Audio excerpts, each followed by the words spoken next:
Very good afternoon, students. So, our today's topic is properties of determinants. Starting with your first property.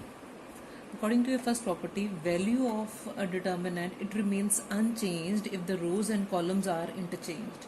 And yes means क्या होगा कि अगर मैंने determinant लिखा, suppose my determinant is 1 2 3 4 5 6 7 8 9, तो अगर मैं इसके रोज को कॉलम्स में और कॉलम्स को रो में कन्वर्ट कर दूं, means if I interchange then the value of this determinant and the value of this determinant will be same.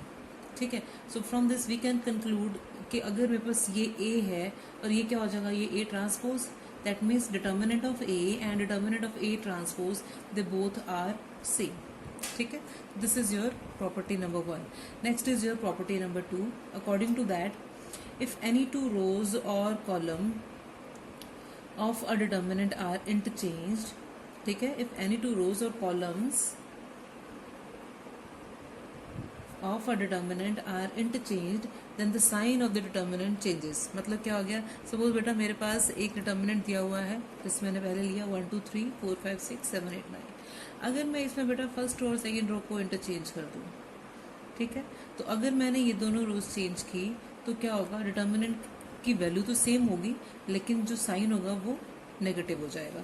मतलब ये कि magnitude remains the same but the sign changes. This is your property number 2. ठीक है. Next is your property number 3. And according to this, if any two rows और columns of a determinant are identical, ये बहुत ध्यान से करना है क्योंकि कई क्वेश्चंस हमारे इस सिंपल सी वैल्यू से ही निकल जाते हैं, वन स्टेप में आंसर आ जाता है. और वो क्या है, that if any two rows और column of a determinant are identical then the value of determinant is equals to 0. जैसे अगर मेरे पास दिया हुआ है determinant 1 2 3 1 2 3 4 5 6, when these two values are same, two rows are same, on solving this determinant, solve कैसे करना है वो आपको मैंने कल को मेथड सिखाया था. डिटर्मिनेंट ऑफ ऑर्डर 3 कैसे सॉल्व करना है हमने, ठीक है. जब आप इसको सॉल्व करोगे you will get the answer as 0. ठीक है. Next is your property number 4. And yes, according to your fourth property, if each element of a row or column of a determinant, इसे ध्यान से समझना है सबने, if each element of a row or column of a determinant is multiplied by a constant, किसी भी constant से, किसी भी स्केलर से अगर हम उसको मल्टीप्लाई करते हैं then its value gets multiplied by K. इसका मतलब क्या है बेटा, मान लीजिए मेरे पास एक डिटर्मिनेंट ए दिया हुआ है ABCDEFGHI, ठीक है. मुझे इसका डिटर्मिनेंट निकालना है. मुझे एक्चुअल में तो मुझे एक मैट्रिक्स दिया हुआ है ए, ठीक है, और मुझे इस ए मैट्रिक्स का अगर मुझे डिटर्मिनेंट निकालना हो, जैसे आपको बताया डिटर्मिनेंट क्या होता है, it is always a scalar value. ठीक है, ये एक वैल्यू होती है.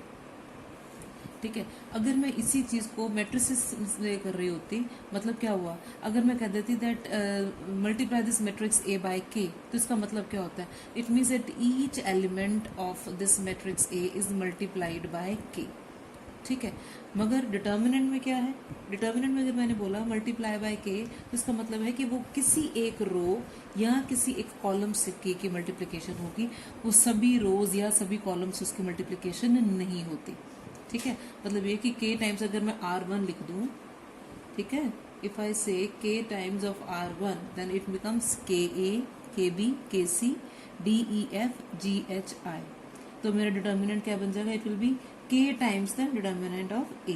Means if I multiply any row or a column of a matrix by a scalar k, ठीक है, then the determinant becomes k times of that. ठीक है. मतलब क्या हो गया कि अगर, अच्छा मान लो अगर मैं कहूँ कि k को मैंने सभी से मल्टीप्लाई करना है, हर एलिमेंट से अगर मैंने मल्टीप्लाई करना है तो क्या हो जाएगा, it will B KA KB KA KB KC KD KE KF KG KH KI. अगर मैं ये लेके चलती तो वो डिटर्मिनेंट क्या हो जाएगा, it will be K cube times. ठीक है. इफ एवरी रो और every column is multiplied by K then determinant will be K cube times the determinant of A. ठीक है. ए डिटर्मिनेंट के वो K क्यूब टाइम्स हो जाएगा.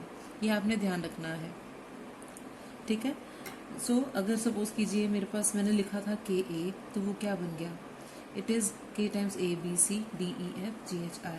तो वो क्या हो जाएगा, इट विल बी मल्टीप्लाइड, मैंने एक रो को लेके चल रही हूँ तो वो क्या बन गया, KA KB KC DEFGHI। अब मान लीजिए कि मेरे पास ये तीनों दिए हुए होते हैं, जैसे मैं इसी को वापस लेके चलूँ, KA KB KC, अगर हर एलिमेंट को मैंने K से मल्टीप्लाई किया हुआ होता।